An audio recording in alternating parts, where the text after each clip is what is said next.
So venue info. Again, we're talking about what do you need to start booking gigs. And so I personally, I know we feel like these are the key elements that you do need to have in place. This one here, venue info, I store here. I know Whitney does as well.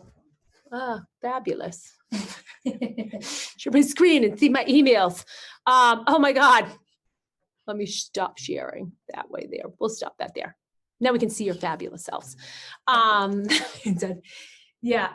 But then I lost track of the thing. What were we talking about? Whitney, rope me in. We Rope me were in. talking about, look at that. Thank you. Thank you.